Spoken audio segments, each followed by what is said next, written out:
Assalamualaikum warahmatullahi wabarakatuh.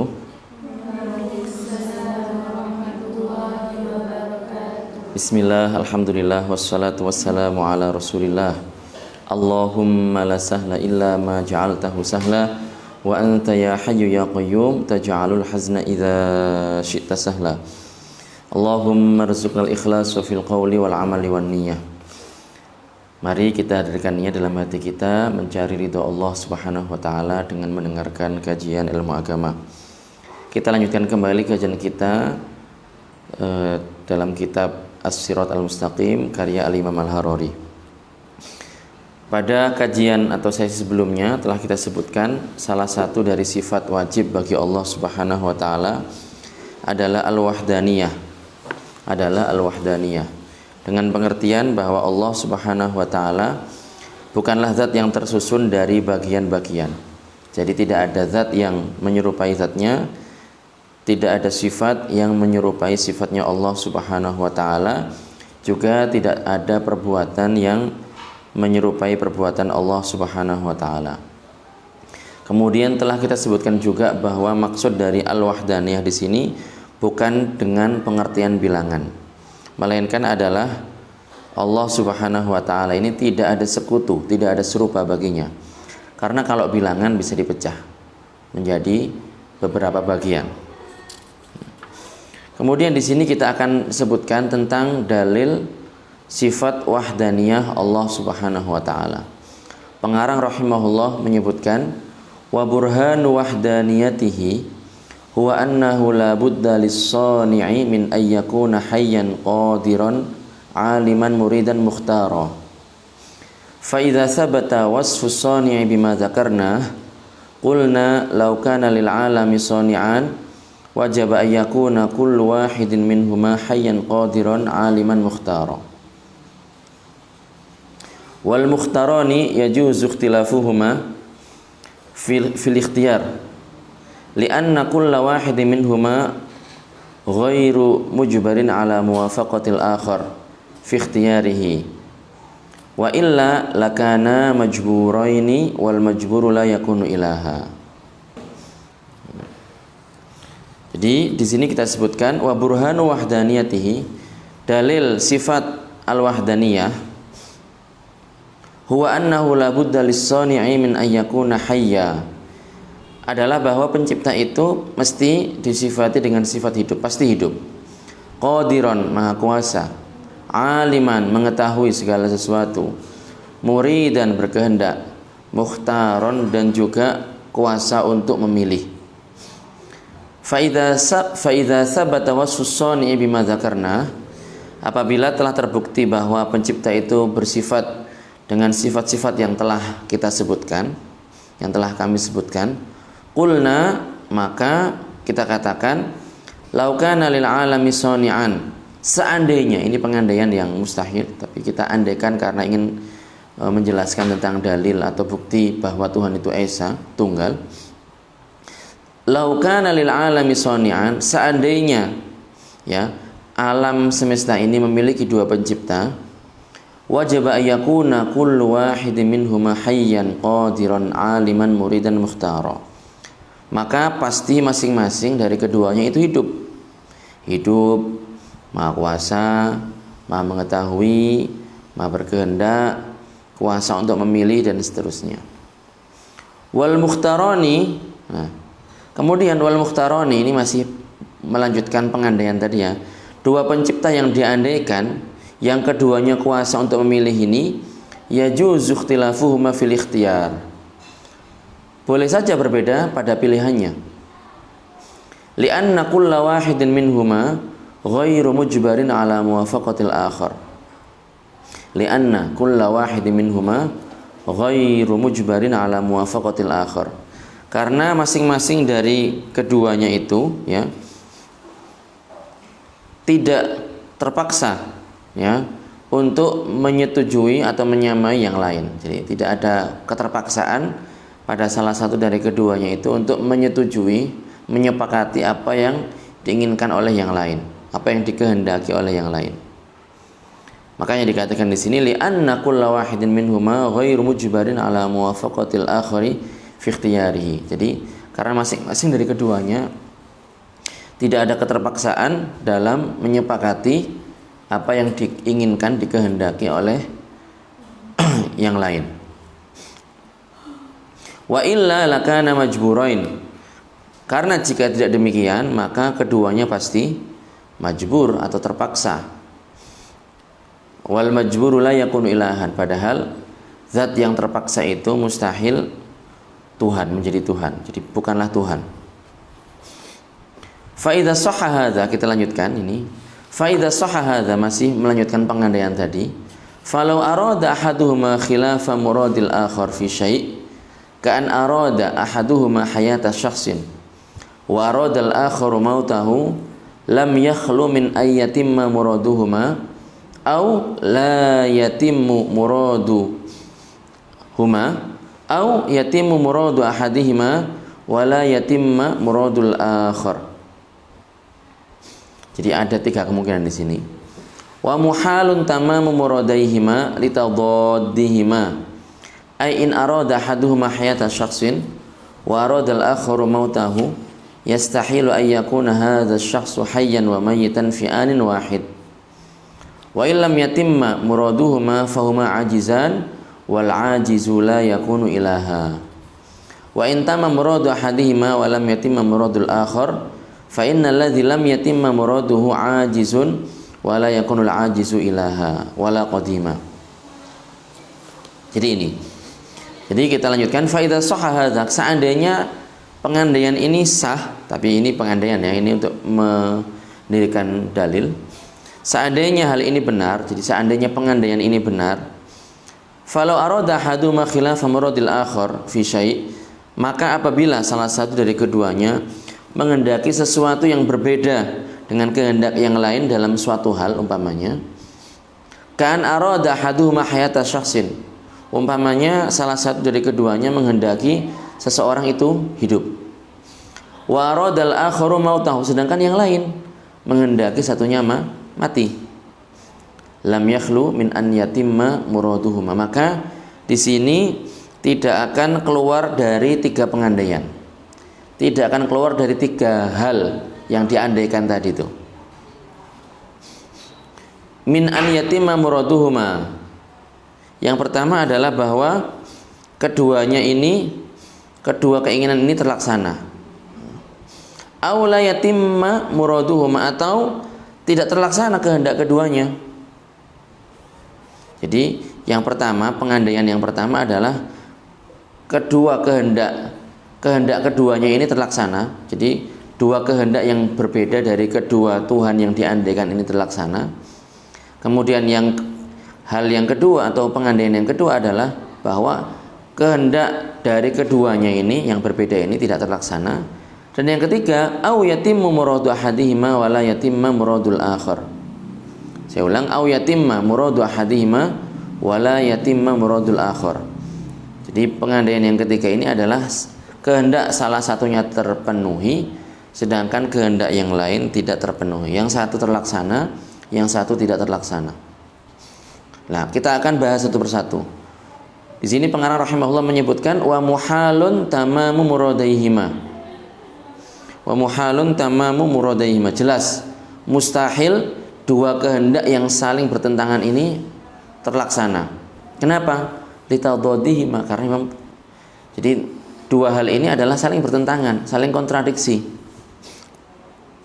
saling bertolak belakang. Ain arada ahaduhuma hayata syakhsin, jadi apabila salah satu dari kedua Tuhan yang diandaikan ini menginginkan seseorang hidup, wa aradal akharu mautahu, sedangkan yang lain menginginkan dia mati, yastahilu, maka mustahil an yakuna hadza syakhsu hayyan wa mayyitan fi anin wahid, maka mustahil ya orang tersebut hidup dan mati di satu waktu yang sama. Itu, ini pengandaian yang pertama dan ini jelas mustahil. Wa illam yatimma muraduhuma fahuma ajizan. Yang kedua adalah tidak terlaksana kedua kehendak tersebut. Fahuma ajizan, maka jika demikian maka keduanya adalah lemah. Wal ajizu la yakunu ilahan. Berarti yang lemah ini bukan Tuhan. Wa in tamma muradu ahadihima wa lam yatimma muradul akhar, dan apabila terlaksana kehendak dari salah satunya dan tidak terlaksana dari kehendak yang lain, fa innal ladzi lam yatimma muradu ajiz, maka yang tidak terlaksana ini adalah lemah. Wala yakunul ajizu ilahan, dan yang lemah ini bukan Tuhan. Dia bukan Tuhan dan juga bukan zat yang qadim, yang ada tanpa permulaan. Jadi jelas dari pengandaian ini tadi bisa diambil kesimpulan, diambil suatu ilmu bahwasanya Tuhan itu pasti satu, pasti esa, tidak ada sekutu baginya.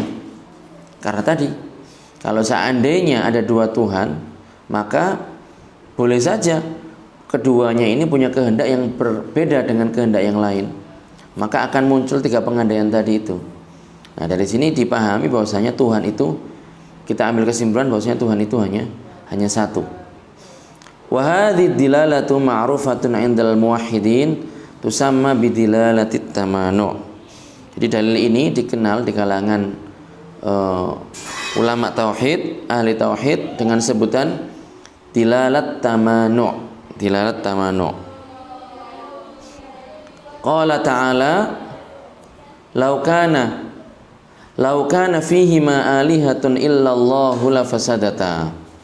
Jadi Allah Subhanahu wa taala berfirman, seandainya langit dan bumi ini mempunyai tuhan-tuhan selain Allah, tentu keduanya telah rusak binasa. Lau kana fihi ma alihatun illallahu la fasadata. Jadi seandainya terdapat tuhan-tuhan selain Allah bagi langit dan bumi, maka keduanya ini akan rusak binasa. Kenapa? Karena tidak akan beraturan, tidak akan terus ada dengan teratur. Nah, nyatanya, realitanya, wujudnya adalah bahwasanya alam semesta ini, langit dan bumi ini tertata rapi, teratur, ya, dengan sistem yang ada. Berarti ini menunjukkan bahwasanya langit dan bumi ini punya Tuhan yang tidak ada sekutu baginya, tidak ada serupa baginya, yang tidak butuh kepada selainnya, yang maha kuasa, maha mengetahui, ya, maha berkehendak. Jadi ini adalah dalilut tamanu atau dilalat tamanu, dalil yang digunakan oleh ulama tauhid, para ahli tauhid untuk menetapkan bahwasanya Allah Subhanahu wa taala itu esa, tidak ada sekutu baginya. Kemudian masih menjelaskan mengenai sifat wajib bagi Allah Subhanahu wa taala. Yang berikutnya adalah al-qiyamu bin nafsi. Namun untuk memperkuat ayat-ayat Al-Quran, jadi kita akan menyebutkan ayat-ayat Al-Quran yang menjelaskan bahwa Allah Subhanahu wa ta'ala adalah esa, tidak ada sekutu baginya. Di antaranya adalah firman Allah Subhanahu wa ta'ala di surat An-Nisa, innamallahu ilahu wahid. Jadi Allah Subhanahu wa ta'ala adalah Tuhan yang esa. Kemudian di surat yang lain, surat Al-Baqarah umpamanya, wa ilahukum ilahu wahid. Jadi Tuhan kalian, ya, adalah Tuhan yang satu. La ilaha illahu. Tidak ada Tuhan selain Dia, selain Allah Subhanahu wa taala. Kemudian di surat Al-Ikhlas yang sudah kita hafal itu, qul huwallahu ahad. Katakanlah wahai Muhammad bahwasanya Allah adalah zat yang esa. Atau di surat Az-Zumar, subhanahu huwallahul wahidul qahhar. Jadi maha suci Allah, Dia adalah zat yang esa dan maha menguasai. Maha menguasai. Itu. Jadi ini adalah ayat-ayat yang menunjukkan kepada kita bahwa Allah Subhanahu wa taala adalah zat yang esa, zat yang tidak ada sekutu baginya, yang tidak boleh kita menyembah kecuali hanya kepadanya. Kemudian sifat berikutnya adalah al-qiyamu bin nafsi. Al-qiyamu bin nafsi. I'lam anna ma'na qiyamihi bin nafsihi huwa istighna'uhu 'an kulli ma siwah. Fala yahtaju ila mukhassisin lahu bil wujud li'anna al-ihtiyaj ila al-ghair yunafi qidamahu wa qad thabata wujubu qidamihi wa baqa'ihi. Jadi sifat berikutnya adalah al-qiyamu bin nafsi.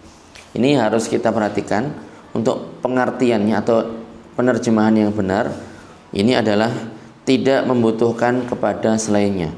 Jadi Allah di antara sifatnya adalah qiyamuhu bin nafsi atau al-qiyam bin nafsi.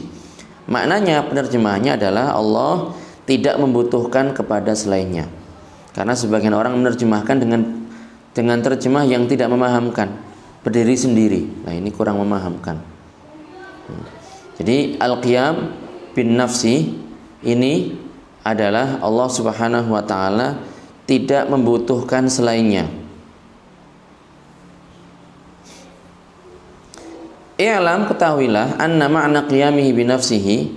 Jadi makna qiyamihi bi nafsihi wa istighna'uhu an kulli ma siwa. I'lam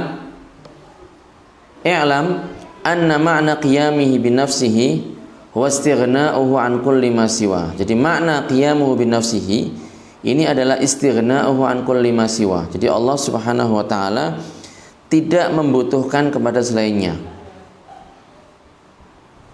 Fala yahtaju ila mukhassisin lahu bil wujud. Jadi Allah Subhanahu wa taala tidak membutuhkan kepada mukhassis yang menentukan Allah dengan wujudnya. Kalau kita, wujud kita ditentukan oleh Allah Subhanahu wa taala. Wujud kita ditentukan oleh Allah Subhanahu wa taala. Asalnya ini sama antara wujud kita dan adanya kita dan tiadanya kita, ini sama.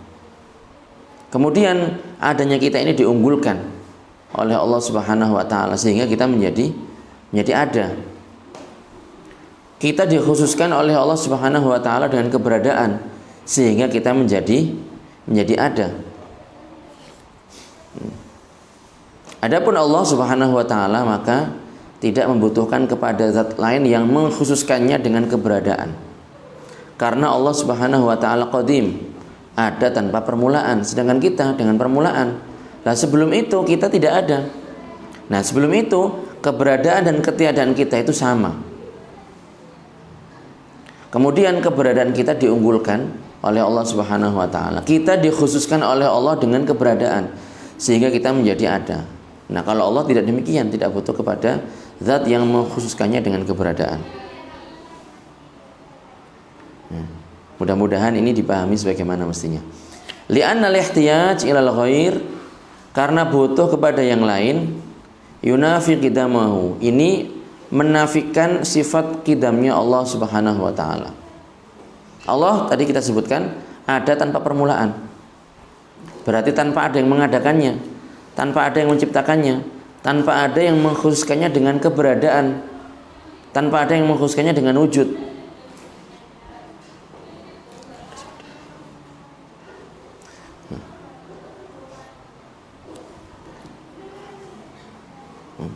Jadi waqad sabata wujubu qidamihi wa baqaihi.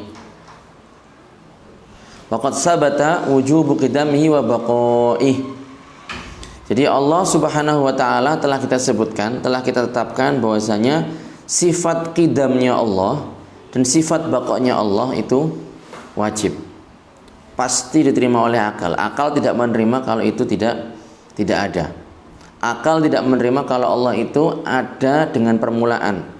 Akal hanya menerima bahwa Allah itu ada tanpa permulaan, dan Allah Subhanahu wa taala ada tanpa penghabisan. Jadi ini sifat al-qiyam bin nafs. Berikutnya adalah al-mukhalafatul hawadisi. Al-mukhalafatul hawadisi. Jadi al-mukhalafatul hawadisi. Yajibu lillahi ta'ala an yakuna mukhalifanil hawadisi bima'na annahu la yashbihu syai'an min khalqihi falaysa huwa bijawharin yashghalu hayzan wala arad falaysa huwa bijawharin yashghalu hayzan wala arad wal jawharu ma lahu tahayyuzun wa qiyamun bi dhatihi kal ajsam wal aradu ma la yaqumu bi nafsihi wa inna ma yaqumu bi ghairihi kal harakati was sukun wal ijtima'i wal iftiraq wal alwani wat tu'um war rawaih. Jadi sifat berikutnya adalah al mukhalafatu lil hawadisi. al-mukhalafatu lil hawadisi. Jadi Allah Subhanahu wa taala berbeda dengan makhluk. Yajibu lillahi ta'ala an yakuna mukhalifan lil hawadisi bima'na annahu la yushbihu syai'an min khalqihi falaysa huwa bijawharin yashghulu hayzan wala 'arad. Jadi sifat berikutnya adalah Allah Subhanahu wa taala berbeda dengan segala sesuatu, berbeda dengan makhluk. Yajibu lillahi ta'ala an yakuna mukhalifan lil hawadis, dan ini hukumnya wajib. Wajib maksudnya adalah wajib secara akal. Jadi Allah itu tidak serupa dengan suatu apapun dari makhluknya. Bima'na annahu la yushbihu syai'an min khalqihi, dengan pengertian bahwasanya Allah Subhanahu wa taala tidak serupa dengan apapun dari makhluknya. Falaisa huwa bijauharin yashghulu haizan wala arad. Jadi Allah itu bukan jauhar. Jauhar ini sesuatu yang menempati ruang kosong. Wala arad. Arad ini adalah sifat dari jauhar. Nah, makanya dikasih definisi di sini, wal jauharu ma lahu hayyizun wal jauharu ma lahu tahayyuzun. Jadi yang dimaksud dengan jauhar adalah sesuatu yang menempati ruangan. Wa qiyamun bidzatihi, jadi menempati ruang dan berdiri dengan zatnya sendiri.